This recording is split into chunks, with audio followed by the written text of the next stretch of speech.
Welcome to A Canadian Investing in the U.S., a podcast and YouTube channel focused on Canadians buying real estate, with host Glenn Sutherland. Welcome to another episode of A Canadian Investing in the U.S. Today I have Kris joining us. Kris is an agent and investor. He's flipped a ton of properties. He's currently buying apartments and raising private money through PPM. His passion is cash flow and helping other people retire with real estate. Kris hosts an accountability group and is part of EO Accelerators, which is a business building group. Kris also has a passion for personal development. Absolutely. Welcome, Kris. Is there anything I missed there?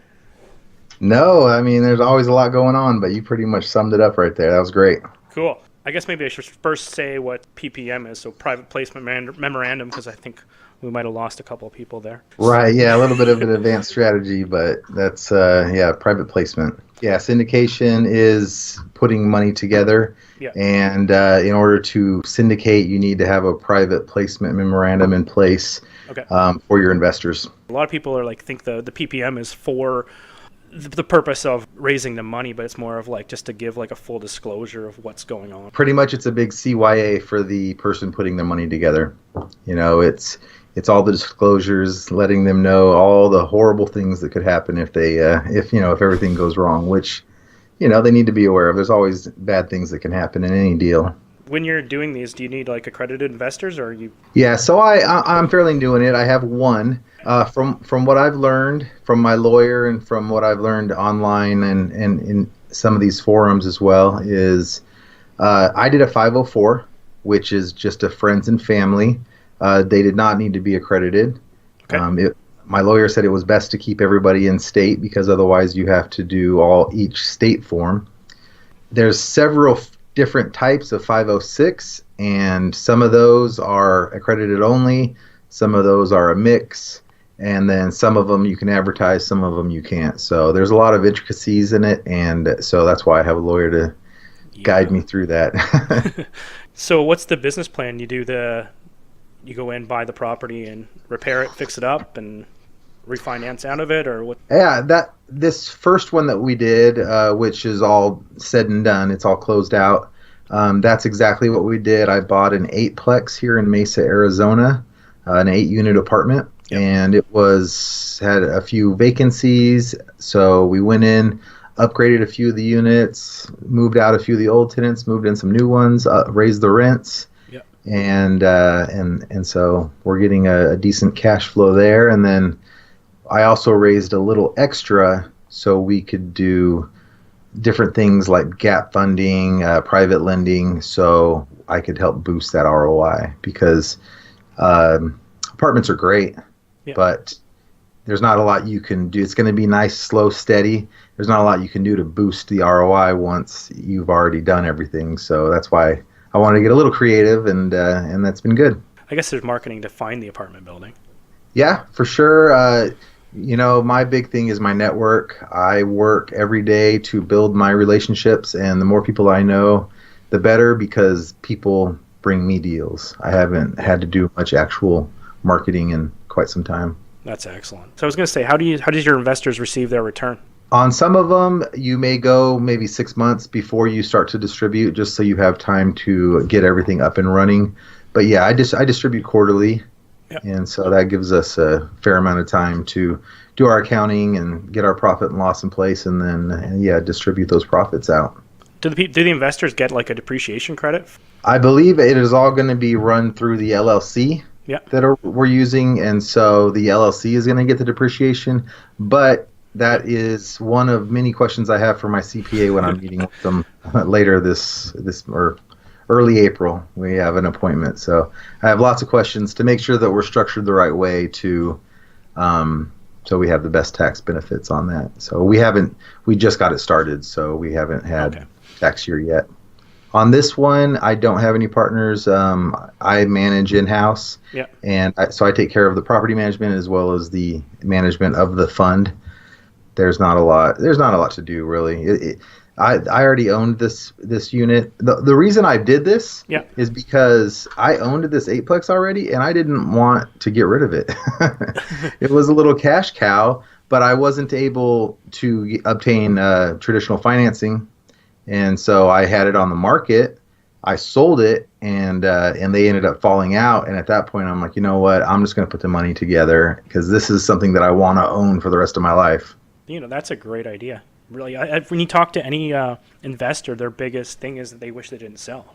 So I'm, like I said, like you said, I'm a realtor, and so I'm on MLS all the time here, and I see my properties that I flipped in the last few years pop up all the time, and it makes me sick every time. Because, I mean, I'm leaving $10, $20, $30, $100,000 on the table by not holding at least a year, maybe 2, 3. You should always sell in an up market if you can, but unfortunately I needed the money, so you do what you got to do. Yeah, so today I met with my whole day was only to meet people. Or have meetings with people. So I went to a coffee shop downtown. I booked my calendar. I got like 6 people lined up, and some of them are going to help me find deals. Some of them are going to help me find money. Some of them want to invest with me. And so, like I said, man, it's all about my network for me. That's my number one thing right now is meeting people and raising money because the deals are there. You get a wall. You have to partner up. You got a joint venture, or you got to syndicate. Otherwise, it's just not going to expand. Yeah, if you want to go big, you definitely need to use other people's money as much as possible. Why would someone sell you the property for, under value instead of just putting it on the MLS in the States? Like, why would they do it for you, right? Yeah, I mean, there's always, what do they call it, like the 3Ds or the 4Ds, death, divorce. There's always a reason for this someone. And really, from what I found, a lot of it is shame. They live in disgusting houses. They whether it's a hoarder house or they're just dirty, they don't want people coming through their house. Even though they can get more money, they want a nice, quick, clean deal. So I love doing hoarder houses. I love doing fire damage houses. Anything that other investors will pass on, where your average investor is going to pass on it, I love taking those down. Yeah, those are where we get our biggest discounts for sure.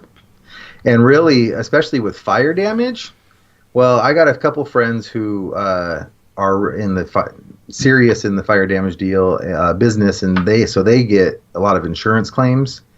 They make big money on insurance claims, helping the homeowners out with that, because the insurance companies are always going to hold out. Doing a fire damage, it's really like if you've done a full rehab, it's like 3 more steps. So most people have done a little bit of drywall on, right? Yeah. So other than that, you got to do rough electric, trusses, and a roof. Other than that, you know how to do everything else already. So it's just a couple extra steps, but you can make a lot of extra money because of it. I haven't done a lot of research on Arizona. Is that like, I probably have to do my own research anyway. No offense, but whenever I ask a realtor if their area is good, they always say it's good.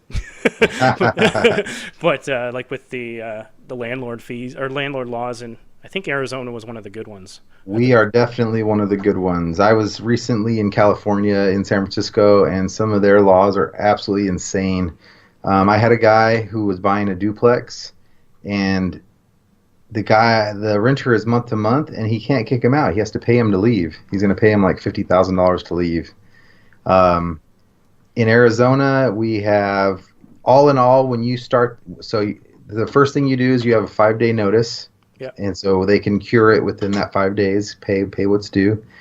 And then there's several different steps. But if you follow them all by the day, you can have them out in about 23 days. If you miss, if you don't file for a couple days, it's going to extend it out. So about a month. Yeah. And the judges, of course, generally they're not investor friendly, but they usually go by the rules.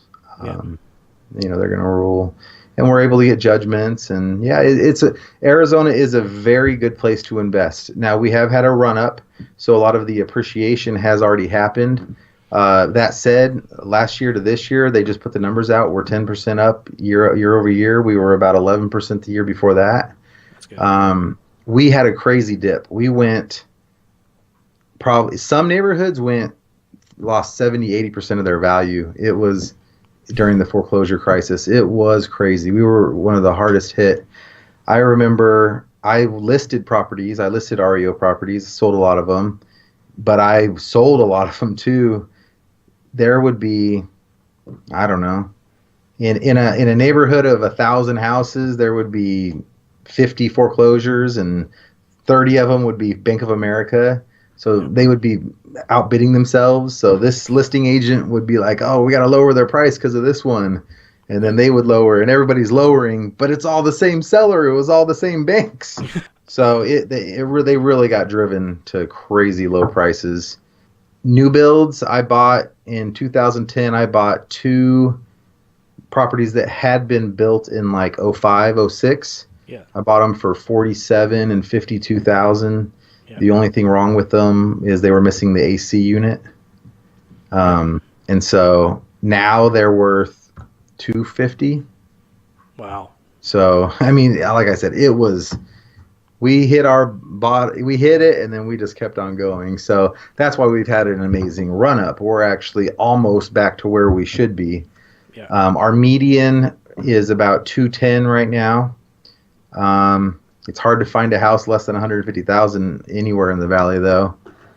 New construction's happening. We can finally cash flow or make money on new builds. So the higher end market's kind of gone a little bit crazy as well. We have more 800 to like 1.2 million than we've ever had before. That's actually a bit of a glut.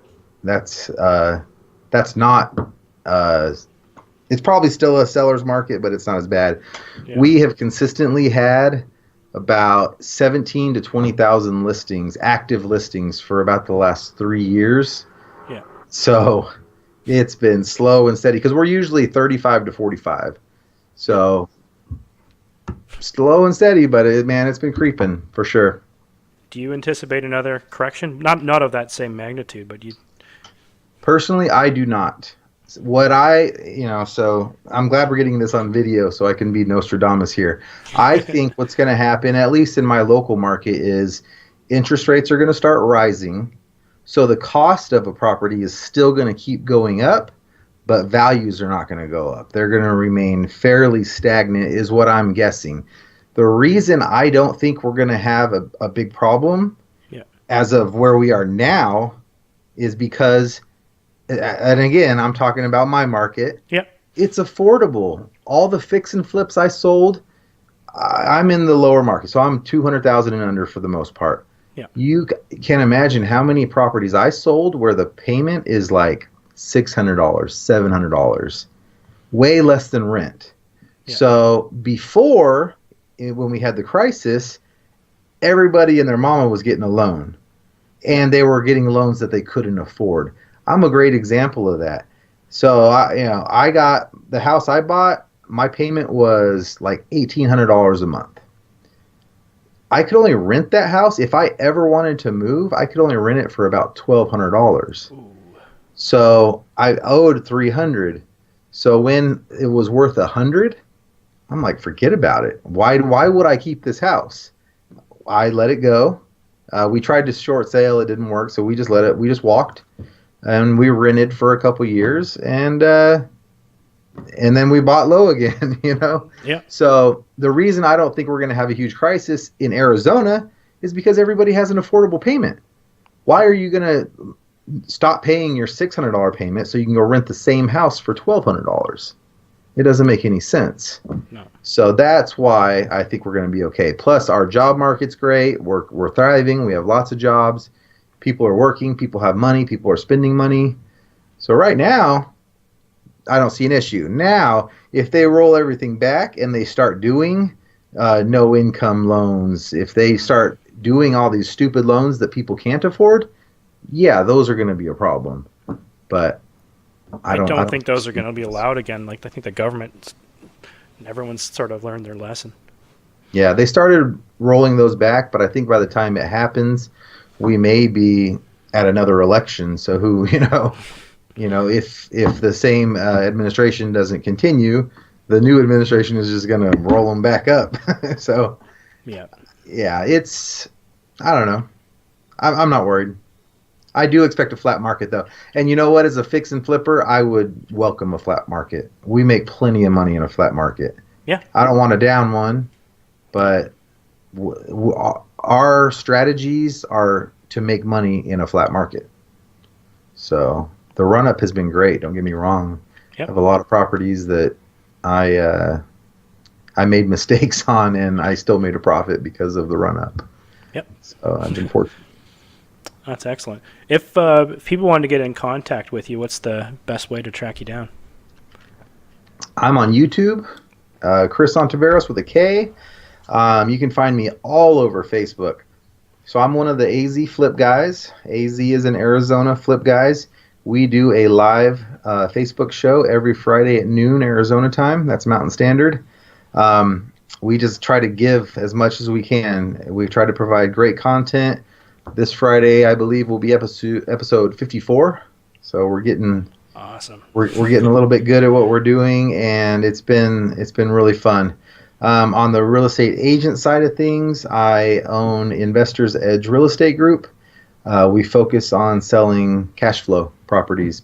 My passion is creating passive income for my clients and my partners, so that's what we focus on, helping people find below market deals and cash flow deals as well. Thanks, Kris. Sure thing.